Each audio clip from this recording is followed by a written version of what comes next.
Hello everyone and welcome back to Airship Dreams with me, Sita. Today I'm really excited to be joined by Rachael Rogan, who's an expert in literature for young people. Rachael, what I'd love to know is, how have airships been written about and used in stories? How can we spark our imaginations thinking about flight and fantasy in storytelling? And do you have any book recommendations for us? Over to you.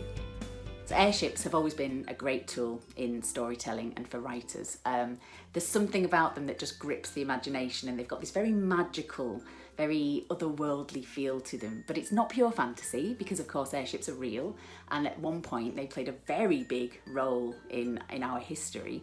We had this golden age of airship travel, and so it's more a sense of what could have been, or an alternative version of reality. And in a way, that's what writers have always done. I mean, 100 years ago, writers were almost predicting what the future was going to be like. And airships were this great way of expressing an unlimited, boundless potential for the future. You know, in Britain, we were known for our navy and our conquering of the seas and conquering other lands. And these ships that were no longer on the seas but were going to be in the skies were going to be the way we conquered everything else. The world was our oyster, effectively. And so it gave that sense of magical otherworldliness combined with technology, which of course is what happens in fantasy novels or in science fiction novels, where you have this amazing technological power, but that brings in a sprinkling of fairy dust to just make the story something extra.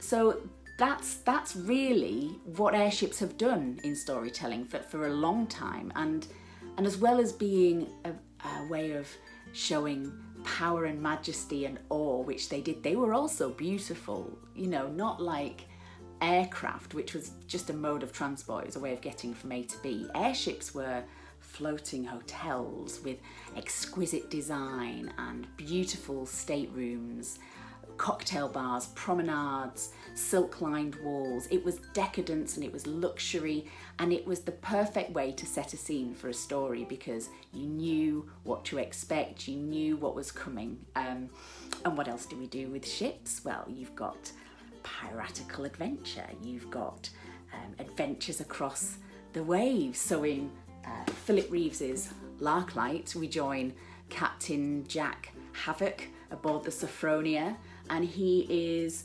exploring space. He's going to the farthest reaches of the galaxy, and that the airship is the perfect vehicle for that kind of story.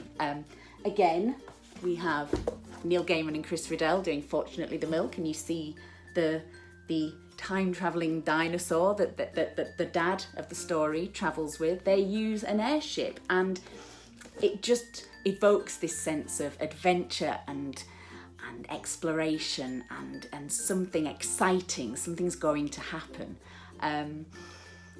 Now this is a great way for us to pick a scene and set a tone for the story. But we have to remember that for modern writers and for us as modern readers, we know something that the characters in the story don't know, because of course this glamour and wonder and a magical elemental form of transport is tinged with disaster, because this golden age of airships resulted in disaster, most notably with Hindenburg. And when that happened, this vision of this lightweight, beautiful airship, we became aware of its fragility, and the confidence in the airship was completely shattered across the world. And of course, airships were used in war. So they also eventually became a symbol of fear, and they became used in military warfare. And so although we have this very light, dreamy, ethereal side to airships, for us as modern readers, there's always an undertone of something dark happening, something foreboding, something on the horizon that the characters might not be aware of, but that allows the writer to introduce a dark element to the story. And this happens very well in Northern Lights in Philip Pullman's His Dark Materials series. Of course, in Lyra's world, airships are the main form of transport, and this sits beautifully with the very glamorous Mrs. Coulter, and it really reflects the power of the magisterium. But as we know, Mrs. Coulter and the magisterium both have this very dark side, and so the use of airships also subtly introduces this, oh, what's going to happen here? There's something on the horizon that's not quite right.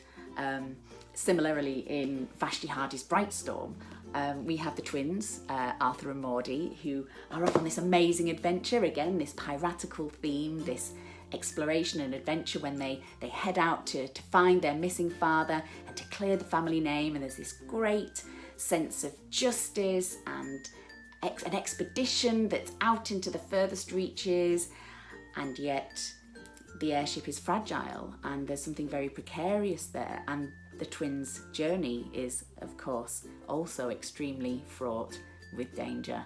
So airships are a really clever way of telling a story. They're a very useful tool for writers because you have this sense of escapism, this leisurely cruising through the clouds in pure luxury. You've got this power and this strength and this colossal feat of engineering and technology, combined with fragility, with a touch of magic, and then subconsciously, we as the reader are looking for the hidden danger lurking around the corner. Wowee! Luxury and leisure, power and strength, engineering and technology, magic and hidden dangers. It's all just so exciting. That was a brilliant introduction to how airships are used in some books. Thank you so much, Rachel. I don't know about you all, but I'm really excited to get reading some of the books that Rachel mentioned. And guess what? I'm going to be meeting Vashti Hardy, the author of Bright Storm, and I'll bring you along with me too. You can find more videos on our website where you can join the Airship Dreamers Club and go on a series of adventures and activities all connected to airships. You can find out all about this on our website www.airshipdreams.com. Keep airship dreaming, and I'll see you next time. Bye bye!